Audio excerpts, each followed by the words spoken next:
만약 여러분이 장터에서 소금을 팔고 있는데 해마다 세금이 느는 겁니다. 분명히 작년과 같은 양을 팔았는데 관아에서는 더 내라고 합니다. 항의를 하고 싶어도 글을 모르니 장부를 읽을 수가 없습니다. 읽을 수 없으니 증명할 수 없고 증명할 수 없으니 당할 수밖에 없습니다. 그런데 그 장터에 바보 짐꾼이 하나 있었습니다. 셈도 못하고 짐을 나르다 넘어지고 품삯을 받으면 몇 잎인지도 모르는 사내였지요. 그런데 이 바보가 진짜 바보가 아니었다면요. 이 소문 자체가 누군가 일부러 퍼뜨린 것이었다면요. 오늘 들려드릴 이야기는 조선 후기 서해 포구마을 연풍포에서 벌어진 일입니다. 저울 하나에 숨겨진 10년의 비밀, 그리고 바보라 불리던 사내의 정체. 끝까지 들어보시면 저울이 바로 서는 그 순간을 만나실 수 있습니다. 자, 지금 시작합니다. 조선 후기 서해 바닷바람이 소금기를 머금고 불어오는 작은 포구 마을이 하나 있었습니다. 이름하여 연풍포. 갯벌에서 캔 소금이 고을에 피어 닷새마다 열리는 장터가 고을의 심장이었지요. 그런데 이 장터에는 이상한 소문이 하나 있었습니다. 소금을 팔면 팔수록 가난해지는 가게가 있다는 것이었습니다. 주인은 17살 난 처녀, 이름은 순이. 돌아가신 어머니가 남긴 작은 소금 가게를 혼자 지키며 다리를 못 쓰는 외할머니를 봉양하는 아이였지요. 해마다 소금을 내다 팔고 해마다 세금을 냈건만 관아에서 매기는 세금은 갈수록 무거워지기만 했습니다. 문제는 순이가 글을 모른다는 것이었습니다. 이방이 들이미는 장부에 뭐라 적혀 있는지 읽을 수가 없었지요. 글을 모른다는 것은 이 고을에서는 목소리를 빼앗긴 것과 같았습니다. 그런데 이 장터에는 또 하나의 소문이 있었으니 셈도 못하는 바보 짐꾼이 하나 있다는 것이었습니다. 만득이라는 사내가 연풍포 장터에 나타난 것은 보름쯤 전이었습니다. 덩치는 황소만하고 힘은 셋스대, 하는 짓이 영 엉성했지요. 소금 포대를 지게에 얹어 나르다가 제 발에 걸려 자빠지질 않나 품삯으로 엽전 5잎을 받으면 손가락을 한참 꼽다가 이게 셋입니까? 넷입니까? 하고 물어 장터 사람들을 뒤집어 놓질 않나? 장터의 떡장수 복남이가 만득 이야기를 꺼내면 아낙네들이 자지러지게 웃었고 소금 장수들은 저놈한테 짐 맡기면 반은 쏟고 오니 품삯이 곱절이라며 혀를 찼습니다. 그래도 힘만큼은 장사였습니다. 다른 짐꾼 둘이 끙끙거리는 포대를 혼자 번쩍 들어 올렸으니 사람들은 머리에서 빠진 게 팔뚝으로 갔나 보다 하며 만득을 바보이되 쓸모는 있는 바보로 여겼습니다. 그날도 만득이 소금 포대를 나르다 발을 헛디뎌 지게째 나뒹굴었습니다. 포대가 터져 소금이 흙바닥에 쏟아졌고 장터 사람들이 또 시작이구만 하며 킥킥대는 사이 만득은 허둥지둥 소금을 주워 담는 신용을 하면서 눈동자만은 빠르게 움직이고 있었습니다. 장터 한가운데에 놓인 관의 저울대, 그 위에 올려진 무쇠 저울추, 만득의 시선이 저울추의 밑바닥을 스치고 지나갔습니다. 일반 저울추에는 없어야 할 줄 하나가 밑면에 새겨져 있었지요. 허나 그 눈빛은 찰나에 사라졌고 다시 돌아온 것은 해맑게 어리숙한 바보의 얼굴이었습니다. 아무도 눈치채지 못했습니다. 순이의 하루는 해가 뜨기 전에 시작되었습니다. 먼동이 트면 마당에 쌓아둔 소금 가마니를 풀어 되로 퍼담고 장터에 내다 팔 분량을 짐에 얹었지요.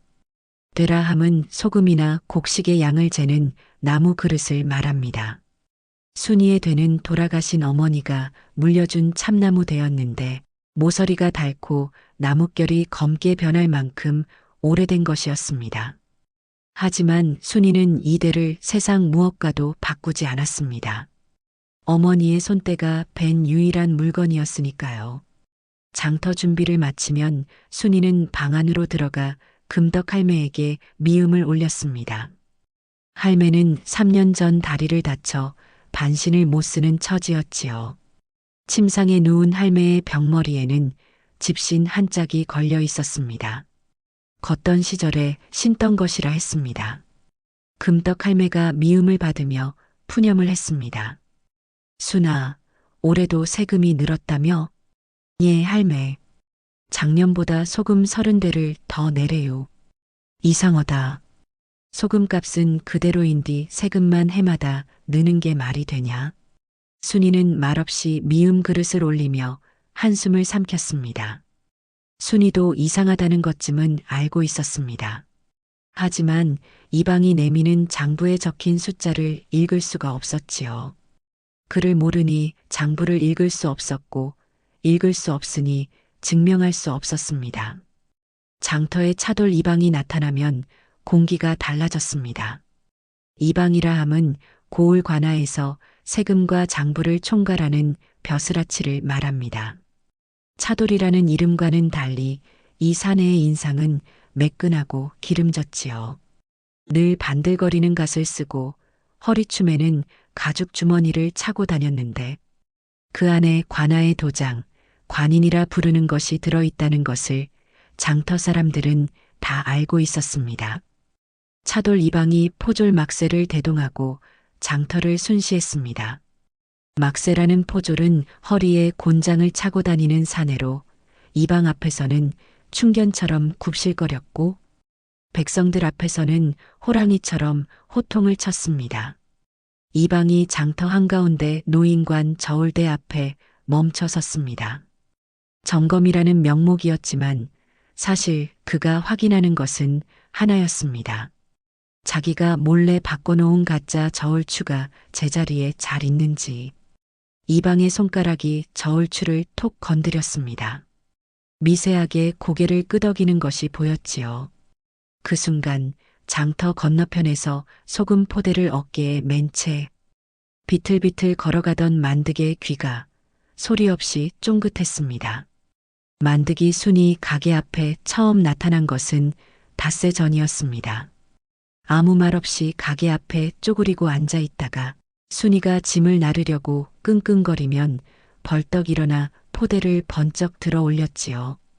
순이가 누가 시켰냐고 물으면 만득은 극적극적 머리만 긁으며 일이 없어서요 하고 대답했습니다. 품삯 줄 여유가 없어요. 다른 데 가서 일하시오. 밥 한 끼면 됩니다요. 저 힘은 좀 씁니다요. 순이가 모시기는 척 주먹밥 하나를 던져주자 만득은 한박 웃음을 지으며 포대 10개를 순식간에 날랐습니다. 사실 만득에게는 순이 가게가 필요했습니다.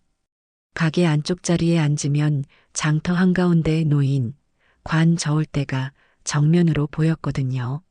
누가 와서 저울을 쓰는지, 이방이 저울을 만지는지, 세금을 매기는 손놀림이 어떤지 하루 종일 앉아서 관찰할 수 있는 명당이었습니다. 만득은 짐값보다 가게 안에서 저울대가 보이는 그 자리가 필요했던 것입니다. 장터에서 가장 입이 가벼운 사람을 꼽으라면 열이면 열 떡장수 복남을 가리켰습니다. 이 사내의 떡판 앞에서는 떡보다 이야기가 더 많이 팔렸지요. 복남이 떡을 치며 신나게 떠들었습니다. 아이고 들었소들. 만득이 그 양반 어제 품삯으로 엽전 5잎을 받았는디 3잎인지 5잎인지 모르겠다며 옆 사람한테 물었다지 뭐유. 그래서 5이다 했더니 아 5이면 많은 겁니까 하더란다. 장터 안악들이 배를 잡고 웃었습니다. 복남은 더 신이 나서 그놈 참 하늘이 힘은 주고 머리는 가져갔어 하며 만득 이야기를 한참 풀어놓았습니다. 사람들은 웃었습니다. 허나 이 소문이 우연이 아니라 누군가 짜놓은 판이었다는 것을 아는 사람은 이 장터에 딱 2명뿐이었습니다. 그날 밤 장터가 파하고 떡판을 정리하는 복남의 손이 판 아래쪽을 더듬었습니다. 나무판 뒷면에 기름종이로 감싼 작은 문서가 붙어 있었지요. 포도청 인장이 찍힌 밀지였습니다. 포도청이란 조선시대의 도둑과 범죄를 잡는 관청을 말합니다. 복남은 밀지를 확인한 뒤 다시 기름종이로 싸서 떡판 아래 붙여두었습니다. 만드기 바보라는 소문, 그것은 포도청이 짜놓은 공작이었던 것입니다. 순이는 사흘째 가게 앞에서 짐을 나르는 만득을 물끄러미 바라보았습니다. 이 사내는 뭔가 이상했습니다. 힘이 센 건 알겠는데 그 손이 문제였지요. 짐꾼이라면 손바닥에 굳은 살이 박혀야 마땅한데 만득의 손바닥은 의외로 매끈했습니다. 자세히 보면 밧줄 자국이 아니라 붙잡는 자리에 굳은 살이 잡혀 있었습니다. 순이가 무심한 듯 물었습니다. 만득이 짐꾼한 지 얼마나 됐어요? 한 3년? 아니 5년? 잘 모르겠습니다요. 셈이 안 되어서요. 그런디 손이 너무 깨끗하네. 짐꾼치고. 만득이 화들짝 놀라 손을 등 뒤로 감추며 허허 웃었습니다. 원래 게을러서요. 일을 안 했습니다요. 힘만 세고 안 쓰면 손이 곱습니다요. 순이는 고개를 갸우뚱하며 더 캐묻지는 않았습니다. 하지만 마음 한구석에 씨앗처럼 작은 의심이 심어졌지요. 이 바보가 혹시 이방의 첩자는 아닐까? 셈도 못하는 척하면서 가게 형편을 살피러 온 것은 아닐까? 순이의 눈이 날카로워졌지만 진짜 의심해야 할 사람은 따로 있었습니다. 연풍포 장터의 세금 징수일이 돌아왔습니다. 세금 징수란 백성들이 관아에 바쳐야 할 소금세를 관 저울로 달아걷는 날을 말합니다. 장터 상인들이 한 줄로 늘어서 자기 소금을 관저울에 올려놓으면 이방이 눈금을 읽고 장부에 세금을 매겼지요. 순이의 차례가 왔습니다. 순이가 소금 포대를 관 저울에 올렸습니다. 이방 차돌이 저울 눈금을 읽고 장부에 뭔가를 적었습니다. 그리고 대뜸 말했습니다. 소금 80돼, 세금은 24돼. 순이의 얼굴이 굳었습니다. 이방 어른, 저는 이대로 60대를 쟀습니다요. 어찌 관 저울로 달면 80이 됩니까? 내 되가 잘못된 게지. 관의 저울을 의심하는 게냐? 제 되는 어무이가 물려준 것입니다요. 20년 넘게 쓴 되가 갑자기 틀려질 리가 있겠습니까? 이방이 눈을 가늘게 뜨며 입꼬리를 올렸습니다. 그 어미라는 사람도 세금 시비를 걸다가 어찌 되었더냐? 기억이 안 나는 모양이구나. 그 한마디에 순이의 얼굴이 하얗게 질렸습니다. 순이 어머니가 세상을 뜬 것이 10년 전이었고 그때도 소금세 문제로 관아와 마찰이 있었다는 것은 동네에서 쉬쉬하는 이야기였습니다.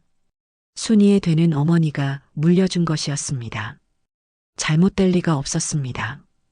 이방은 더 이상 대꾸하지 않았습니다. 대신 포졸 막세에게 턱짓을 했고 막세가 우렁차게 외쳤습니다. 소금 장수 순이 세금을 속이려 한 부정 상인으로 고발한다. 체납분을 갚을 때까지 가게 문에 체납 딱지를 붙인다. 장터 한복판에서 벌어진 일이었습니다. 오가는 사람들이 멈춰서서 구경했고 이웃 장수들은 눈을 피했습니다. 막세가 순이의 가게 문짝에 붉은 글씨로 체납이라 적힌 종이를 척 붙였습니다. 순이가 소리를 질렀습니다. 저는 속이지 않았습니다요. 저울이 잘못된 겁니다요. 하지만 이방이 내미는 장부에 적힌 숫자를 반박할 길이 없었습니다. 그를 모르니 장부를 읽을 수 없었고 읽을 수 없으니 증명할 수 없었습니다. 순이의 눈에 눈물이 차올랐지만 이를 악물고 삼켰습니다. 장터 한복판에서 울면 지는 것이라고 어머니가 그렇게 말했으니까요. 만득은 소금 포대 뒤에 쪼그리고 앉아 그 장면을 지켜보고 있었습니다. 그의 어금니에서 뻐그덕 소리가 났습니다. 두 주먹이 제 무릎 위에서 희게 질려 있었지요. 해가 지고 순이가 집에 돌아왔을 때 금떡 할매는 이미 알고 있었습니다. 이웃집 안악이 와서 속닥여준 모양이었지요. 할매의 눈이 벌겋게 부어 있었습니다. 순이가 할매 곁에 앉으며 애써 태연한 척했습니다. 할매, 걱정 마요. 잘 해결될 거요. 금떡 할매가 순이의 손을 잡았습니다. 주름진 손이 파들파들 떨리고 있었지요. 순아, 내 어미도 저 저울 때문에 울다 갔다. 순이의 눈이 커졌습니다. 할매, 그게 무슨 말이요? 어머니가 돌아가신 게 저우라고 무슨. 할매가 눈을 감고 고개를 돌렸습니다. 더 이상 말하지 않았습니다. 하지만 그 침묵이 어떤 말보다 무거웠지요. 10년이라는 세월은 누군가에게는 비리의 역사이고 누군가에게는 한의 깊이였습니다. 순이는 그날 밤 잠을 이루지 못했습니다. 어머니의 되를 무릎 위에 올려놓고 오래도록 나뭇결을 쓰다듬었지요. 달빛에 비친 되의 바닥면에 무언가 작은 글씨가 새겨져 있는 것 같기도 했으나 순이는 그것을 읽을 수 없었습니다. 같은 밤 만득은 장터가 아닌 곳에 있었습니다. 세곡창이라 함은 관아에 딸린 곡물 창고인데 연풍포에서는 소금새로 걷어들인 소금도 이곳에 보관했습니다. 만득은 야간 반입 짐꾼일을 자처하여 세곡창 안에 들어갈 명분을 만들어 두었습니다. 바보니까 야간 잡일쯤은 시켜도 된다고 이방 쪽에서 허락한 것이지요. 만득이 소금 포대를 어깨에 맨 채 창고 안쪽으로 들어갔습니다.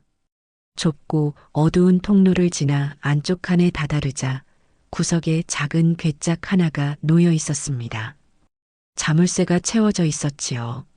만득이 자물쇠를 확인했으나 열쇠 없이는 열 수 없었습니다. 하지만 만득이 주목한 것은 괴짝 뚜껑이 아니었습니다. 괴짝 표면에 도장이 찍혀 있었는데 붉은 인주의 색이 묘하게 달랐습니다.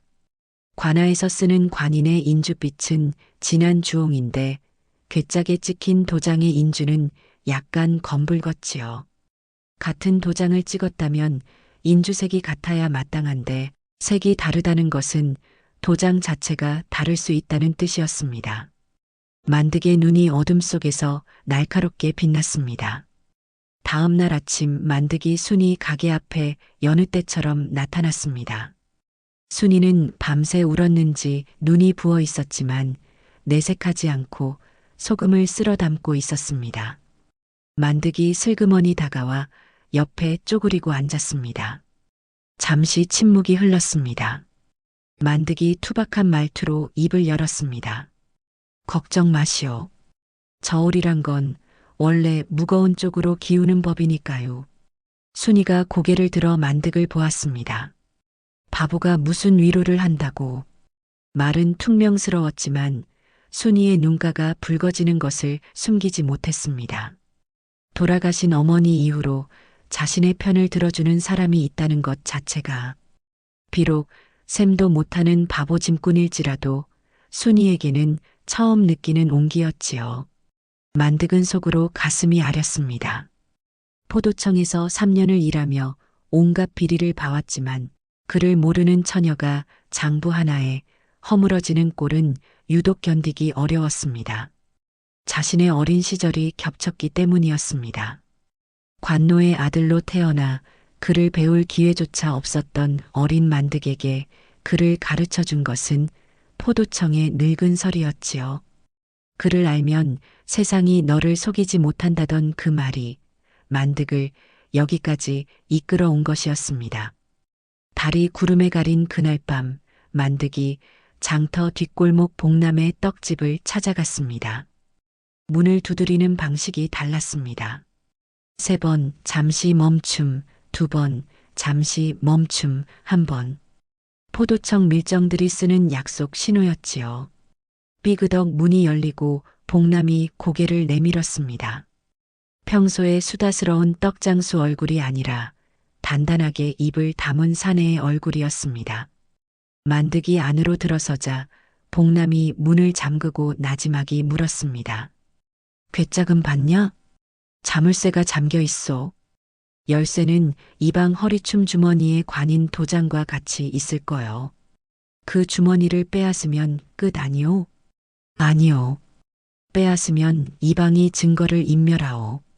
이방이 스스로 꺼내게 만들어야 하오. 만드기 복남의 떡판 위에 손가락으로 대충 지도를 그렸습니다. 장터, 관아, 세곡창의 위치, 장날의 장터에서 시작해서 관아 앞마당에서 끝내야 하오. 현감 어른 앞에서 이방이 자기 장부가 진짜라며 스스로 도장을 꺼내는 상황을 만들면 그때 대조하면 돼오. 바보가 짜는 판은 똑똑한 자가 스스로 함정에 걸어 들어오게 만드는 것이었습니다. 이방의 칼날은 예상보다 빨리 떨어졌습니다. 순이가 관아로 불려갔습니다. 관아 마루에 앉은 이방 차돌의 앞에 순이가 마당에 무릎을 꿇고 있었습니다. 막새가 옆에서 곤장을 바닥에 탁탁 내리치며 위엄을 세웠지요. 이방이 장부를 펼치며 말했습니다. 순이야, 내가 밀린 소금새가 이만큼이다. 닷새 안에 갚지 못하면 가게를 관에 귀속시키고 내 할미까지 관노비로 삼을 수밖에 없느니라. 순이의 얼굴이 사색이 되었습니다. 이방 어른, 그 장부가 잘못된 겁니다요. 저는 해마다 세금을 냈습니다요. 장부에 적혀 있는데 뭐가 잘못이야? 내가 그를 모르니 내 말을 누가 믿겠느냐. 그 한마디가 순이의 가슴에 대못처럼 박혔습니다. 그를 모르니 내 말을 누가 믿겠느냐. 이 한마디야말로 10년간 이방이 비리를 유지할 수 있었던 가장 단단한 방패였습니다. 닷새, 그것이 순이에게 남은 시간의 전부였습니다. 순이는 관아에서 돌아와 가게 문을 닫았습니다. 체납 딱지가 붙은 문짝을 등지고 서서 한참을 하늘만 올려다보았습니다. 할매를 관노비로 보낼 수는 없었습니다. 다리를 못 쓰는 할매가 관노비가 되면 그건 죽으라는 말이나 마찬가지였으니까요. 순이가 가게 안선반에서 어머니의 되를 내려 무릎 위에 올려놓았습니다. 낡은 참나무 결을 손끝으로 쓸었습니다. 어무이, 나도 이 저울을 이기지 못하겠구만요. 눈물이 되의 나뭇결 위로 떨어졌습니다. 그때 가게 바깥에서 인기척이 났습니다. 순이가 후다닥 눈물을 닦고 밖을 내다보니 장터 모퉁이 돌담 뒤에서 누군가의 등짐끈이 살짝 보였다 사라졌습니다. 만득이었지요. 만득은 직접 다가가지 못하고 멀찍이서 순이의 가게를 지켜보고 있었던 것입니다. 장날이 끝나고 해가 기울어지자 장터가 비어갔습니다. 만득이 장터 청소를 자처하며 빗질을 하고 있었습니다. 어차피 바보 짐꾼이 할 만한 잡일이라 아무도 이상하게 여기지 않았지요.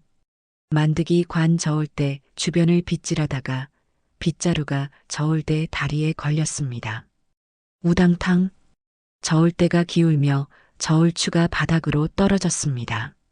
만득이 아이고유하며 허둥지둥 저울추를 주워 올렸는데 주워 올린 것은 미리 품속에 준비해둔 진짜 관 저울추였고 바닥에 떨어진 가짜 저울추는 슬쩍 자신의 짐 보따리 속으로 들어갔습니다.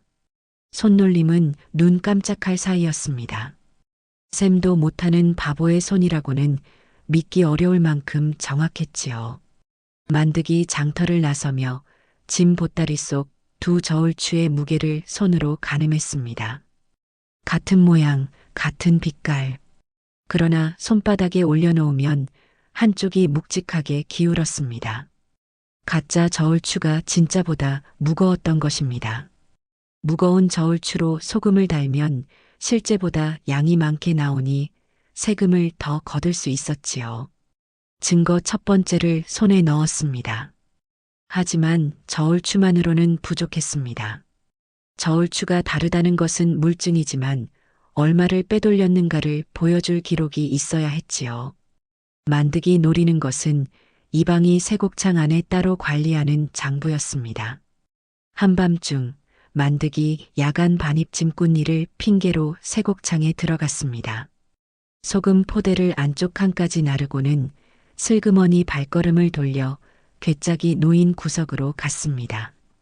괴짝은 여전히 잠겨 있었지만 괴짝 옆 선반 위에 먼지가 쌓인 다른 문서들 사이에 끼어 있는 얇은 장부 한 권이 눈에 들어왔습니다. 꺼내 펼치니 그것이었습니다.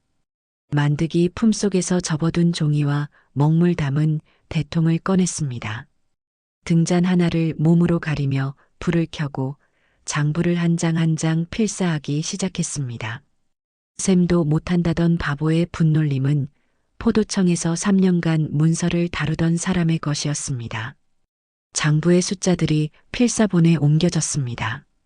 연도별 징수량, 관하보고량, 그리고 그 차이. 10년치 기록이었습니다. 마지막 줄에 이르렀을 때 만드게 붓이 멈추었습니다. 장부 맨 아래 10년 전 기록에 이렇게 적혀 있었습니다. 금덕과부, 초과 징수 항의, 처리 완료, 금덕과부. 그것은 순이 어머니의 이름이었습니다. 처리 완료라는 네 글자가 무엇을 뜻하는지 만득은 차마 더 생각할 수 없었습니다. 필사를 마치고 장부를 원래 자리에 꽂은 만득이 등잔을 끄고 창고를 나서려는 순간이었습니다. 창고 입구에서 횃불이 흔들렸습니다. 거기 누구냐? 포졸 막세의 목소리였습니다. 만득의 등 뒤에 필사본이 있었습니다. 5단에 넣을 시간이 없었습니다. 만득은 필사본을 등짐 끈 사이에 끼운 채 몸을 돌렸습니다. 막세가 횃불을 들이밀며 만득의 얼굴을 비추었습니다. 뭐야, 너 그 바보 짐꾼이 아니냐? 이 시각에 여기서 뭘 하고 있어? 만득이 멍한 얼굴로 눈을 깜빡였습니다. 아이고유, 길을 잃었습니다요. 여기가 주막 아닙니까요? 소금 냄새가 나길래 안주인 줄 알았습니다요. 막세가 어이없다는 듯 혀를 찼습니다. 이 멍청한 놈이 또 꺼져, 빨리 나가. 만득이 예유예유하며 허둥지둥 창고를 빠져나갔습니다. 막세가 돌아서는 순간 만득의 등 뒤에서 장부 필사본의 모서리가 등짐끈 사이로 살짝 비쳤다가 만득이 어깨를 으쓱하며 끈을 고쳐 매는 동작에 묻혀 사라졌습니다. 간발의 차이였습니다. 바보라는 소문이 만득을 지켜준 것이었습니다. 그 다음 날부터 만득이 장터에서 사라졌습니다. 하루가 지나고 이틀이 지났습니다. 만득이 늘 앉던 순이 가게 앞자리는 텅 비어 있었고 등짐도 보이지 않았습니다. 복남이 장터에서 떡을 팔며 한마디 던졌습니다. 그 바보 결국 도망쳤나 보오. 셈도 못하는 놈이 눈치는 빠른 값소. 이 판이 험해지니까 빠진 거지. 장터 사람들이 그러게 바보도 제 살 길은 찾는 법이여 하며 수긍했습니다. 순이는 아무 말도 하지 않았습니다. 하지만 장터 입구를 바라보는 눈길을 감추지는 못했지요. 소금을 퍼담다 말고 멈칫, 포대를 나르다 말고 멈칫. 혹시 저 모퉁이에서 비틀비틀 걸어오는 큰 등짐이 보이지 않을까 하는 눈치였습니다. 역시 남이란 건 믿을 게 못 되는구만. 말은 그렇게 했지만 그날 저녁 가게 문을 닫으며 순이는 만득이 앉던 자리의 흙바닥을 한참 내려다보았습니다. 사라진 만득은 30리 앞 포도청 파견소에서 체포장에 마지막 도장을 받고 있었습니다. 가게 폐쇄 전날 밤이었습니다. 순이가 금덕 할매의 방에 들어갔습니다. 할매는 벽에 걸린 집신 한 짝을 바라보고 있었습니다. 할매, 내일 가게 문 닫고 이 방 어른께 사정해 볼게요. 가게만 가져가고 할매는 건드리지 말라고요. 금떡 할매가 순이의 손을 꽉 잡았습니다. 머리를 조아리지 마라. 내 어미는 그러다 갔다. 순이가 울먹였습니다. 그래도 할매를 지켜야지요. 할매가 순이의 뺨을 쓸었습니다. 더는 말이 없었습니다. 할매의 눈에서도 순이의 눈에서도 소리 없는 눈물이 흘렀습니다. 그날 밤 순이는 어머니의 대를 품에 안고 잠이 들었습니다. 뇌의 바닥면 나뭇결 사이에 새겨진 작은 글씨, 정일되라는 세 글자를 순이는 읽을 수 없었습니다. 그것이 어머니가 관 저울의 부당함을 증명하려고 새겨놓은 표식이었다는 것을 이 이야기의 끝에서야 알게 될 것입니다. 운명의 아침이 밝았습니다. 연풍포 5일장이 열리는 날이었습니다. 장터에 사람들이 모여들었습니다. 평소보다 인파가 많았지요. 소금 가게가 관에 넘어간다는 소문이 퍼져 구경꾼이 몰린 것이었습니다. 이방 차돌이 포졸 막새를 대동하고 장터에 나타났습니다. 평소보다 한치 더 번들거리는 갓을 쓰고 새 도포를 걸치고 허리춤에 가죽 주머니를 은근히 드러내며 걸었습니다. 순이의 가게 앞에 이르자 이방이 큰 소리로 선포했습니다. 소금 장수 순이 체납 기한이 오늘까지다. 갚지 못했으니 이 가게와 세가는 관에 귀속한다. 순이가 가게 앞에 무릎을 꿇고 있었습니다. 눈이 붓고 입술이 말라 있었지만 울지는 않았습니다. 이를 악물고 있었지요. 장터의 모든 눈이 순이를 향한 바로 그 순간 장터 입구에서 묵직한 발소리가 울려왔습니다. 고개를 돌린 사람들의 눈에 익숙한 등짐이 보였습니다. 커다란 지게를 진 덩치 큰 사내가 비틀비틀 장터로 걸어 들어오고 있었습니다. 만득이었습니다. 여전히 어수룩한 걸음걸이, 여전히 멍한 표정. 그 바보가 돌아왔네. 도망쳤다더니 어디 갔다 온 거요? 만득이 느릿느릿 순이 앞으로 걸어갔습니다. 무릎 꿇은 순이가 고개를 들어 만득을 올려다보았습니다. 순이의 눈에 복잡한 감정이 스쳤지요. 안도인지 원망인지 분간이 안 가는 얼굴이었습니다. 만득이 순이 앞에 서서 멍하게 말했습니다. 늦었습니다요. 집 나를 일 있으면 시켜주시오. 이방이 짜증스럽게 손을 저었습니다. 꺼져라 바보야. 이 가게는 오늘부로 관의 것이다. 만득은 꺼지지 않았습니다. 대신 등짐을 땅에 내려놓았습니다. 쿵 하는 소리가 장터 바닥을 울렸습니다. 만득이 등짐 보따리를 풀었습니다. 안에서 천에 쌓인 물건 2개를 꺼냈습니다. 장터 한복판 바닥에 나란히 내려놓았습니다. 저울추 2개였습니다. 이방 어른. 만득의 목소리가 평소와 달리 또렷했습니다. 하지만 아직은 더듬더듬하는 바보의 말투를 유지하고 있었습니다. 이게 뭔지 아십니까? 아유. 이방이 코웃음을 쳤습니다. 저울추가 아니냐? 그래서 뭐 어쨌다는 게야, 이 바보야. 하나는 관에서 정한 저울추이고요. 하나는 이방 어른이 바꿔놓은 것입니다요. 장터가 한순간 조용해졌습니다. 이방의 눈이 가늘어졌습니다. 미친 바보가 헛소리를. 관에 저울추가 둘일 리가 있느냐? 만득이 대답 대신 2 저울추를 장터 저울대 양팔에 하나씩 올려놓았습니다. 사람들이 숨을 죽이고 저울대를 바라보았습니다. 저울이 기울었습니다. 같은 관 저울추라면 양쪽 무게가 같아야 마땅한데 한쪽이 또렷하게 내려앉은 것입니다. 장터의 웅성거림이 퍼졌습니다. 소금 장수들이 눈이 휘둥그레졌고 구경꾼들이 수군거리기 시작했습니다. 이방의 얼굴에 처음으로 당혹한 빛이 스쳤습니다. 만득이 보따리에서 또 하나의 물건을 꺼냈습니다. 접어둔 종이 뭉치였습니다. 만득이 그것을 펼치더니 큰 소리로 읽기 시작했습니다. 연풍포 소금세 징수기록. 갑인년 관아보고 징수량 400대. 실제 징수량 620대. 차액 220대. 장터가 술렁였습니다. 셈도 못한다던 사내의 입에서 숫자가 물 흐르듯 쏟아졌습니다. 을묘년 관아보고 450대. 실제 징수 700대. 차액 250대. 만득의 목소리가 장터를 가득 채웠습니다. 더 이상 더듬지 않았습니다. 느리지도 멍하지도 않았습니다. 10년간 초과 징수 총량, 소금 8,000대, 이중 관아 보고분은 절반, 나머지 절반은 이방 차돌의 사사로운 주머니로 들어갔습니다. 이방의 얼굴이 흙빛으로 변했습니다. 장터 사람들 사이에서 분노의 웅성거림이 일었습니다. 10년간 자기들이 더 내왔다는 뜻이었으니까요. 그때 복남이 떡판을 탁 내리치며 외쳤습니다. 관아 앞마당으로 갑시다. 현감 어른 앞에서 밝힙시다. 한두 사람이 호응하더니 순식간에 장터 인파가 관아 쪽으로 움직이기 시작했습니다.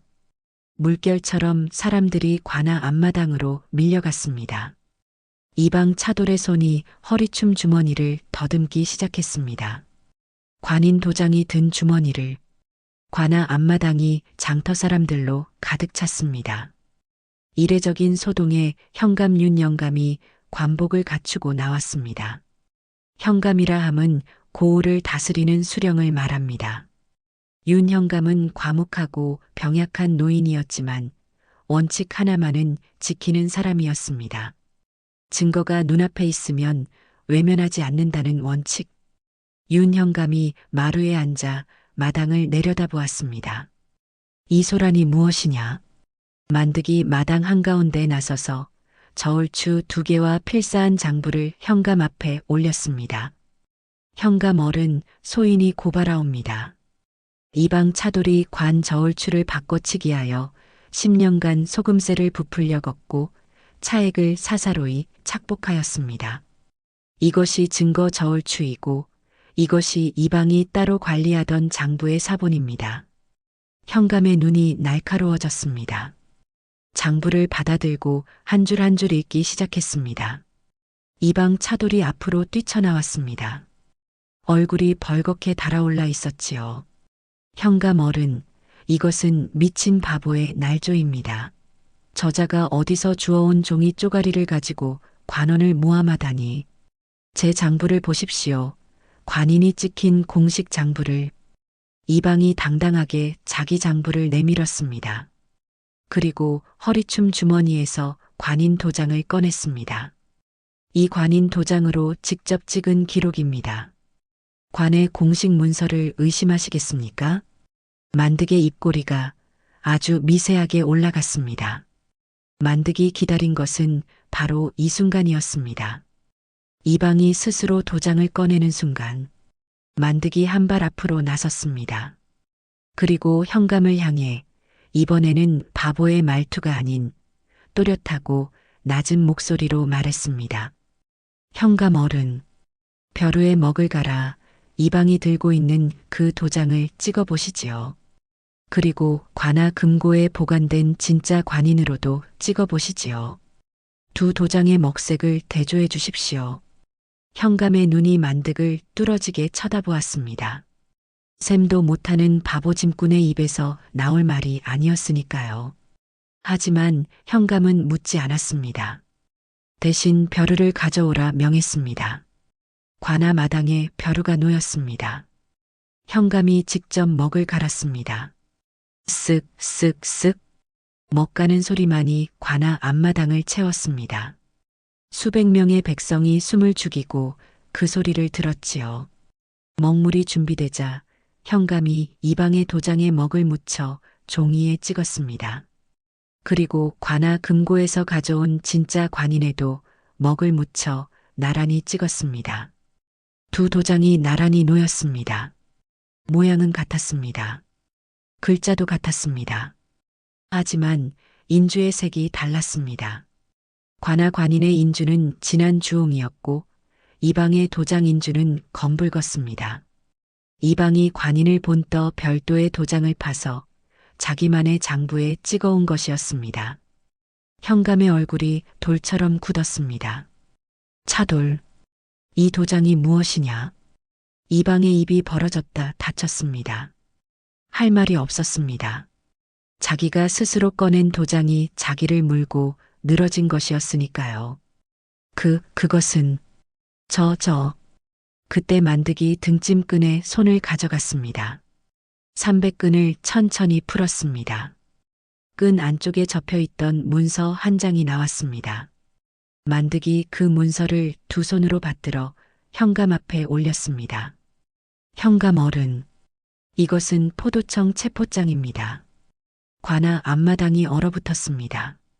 만득의 말투가 완전히 바뀌었습니다. 더 이상 더듬지 않았습니다.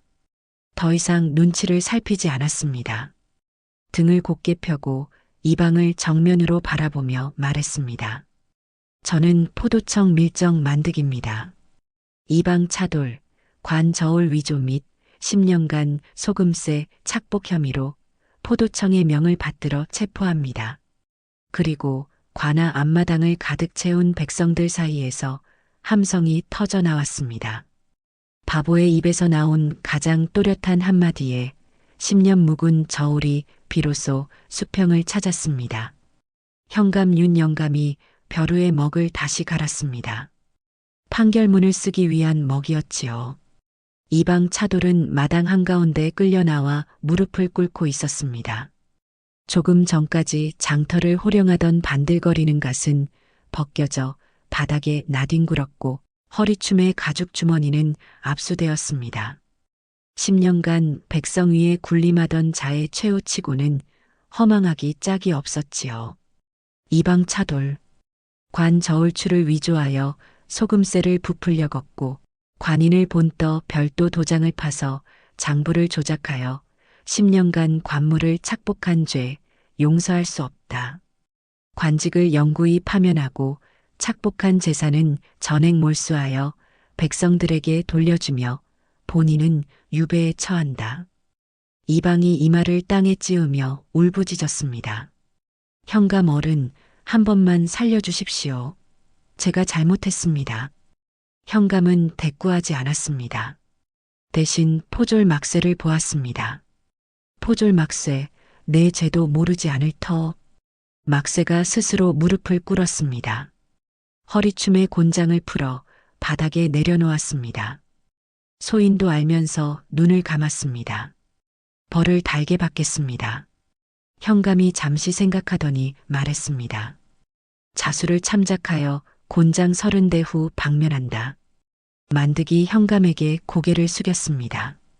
현감 어른, 한 가지 더 아뢰겠습니다.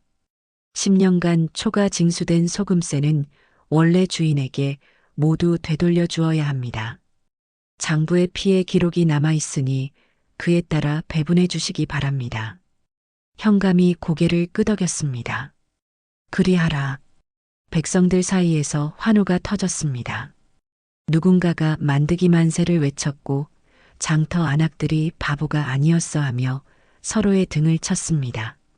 복남이 떡판을 머리 위로 들어 올리며 춤을 추었습니다.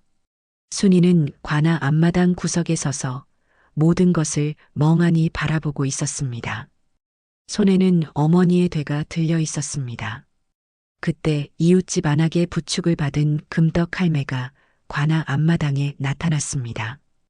다리를 못 쓰는 할매가 지팡이에 온 무게를 실은 채 먼 발치에서 그 광경을 지켜보고 있었습니다.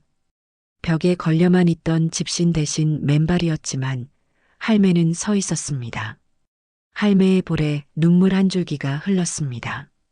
할매가 혼잣말로 중얼거렸습니다. 우리 딸아, 들리느냐? 저울이 바로 섰다. 사람들이 흩어진 관아 앞마당에서 만득이 순이에게 다가갔습니다. 순이는 아직도 상황을 다 받아들이지 못한 얼굴이었습니다. 당신 대체 누구요? 만득이 피식 웃었습니다. 그 웃음은 바보 짐꾼 시절의 해맑은 웃음과 똑같았습니다. 집 나를 일 있으면 시켜주시오. 순이가 울먹이며 그러면서도 웃음이 새어나왔습니다. 울음인지 웃음인지 분간이 안 되는 얼굴이었지요. 만득이 등짐끈을 풀었습니다. 체포장이 빠져나간 자리, 가벼워진 300끈이었습니다. 이건 더 숨길 게 없는 끈입니다. 순이가 끈을 받아들고 고개를 숙였습니다. 한참 뒤에 작은 목소리로 물었습니다. 왜 끝까지 속였어요? 만득이 잠시 말을 멈추었습니다. 장터 너머로 갯바람이 불어와 두 사람의 옷자락을 나란히 흔들었지요. 장부를 읽을 줄 모르는 사람이 장부 때문에 무너지는 세상. 그게 제가 끝까지 바보로 남아야 했던 이유입니다. 순이가 고개를 들었습니다. 만득의 눈이 젖어 있었습니다. 순이는 아무 말 없이 어머니의 되를 만득에게 내밀었습니다. 만득이 되를 받아 뒤집자 바닥면에 새겨진 세 글자가 보였습니다. 만득이 나직이 읽어주었습니다. 정, 일대, 바른 한대라는 뜻입니다. 어머님이 새기신 겁니다. 순이의 눈에서 눈물이 떨어졌습니다. 태어나서 처음으로 어머니가 남긴 글을 들은 것이었습니다. 그의 연풍포 장터에는 저울이 하나 더 놓였는데 사람들은 그것을 만득이 저울이라 불렀다 합니다. 정확하고 기울지 않고 누구에게나 같은 눈금을 보여주는 그런 저울이었습니다. 감사합니다.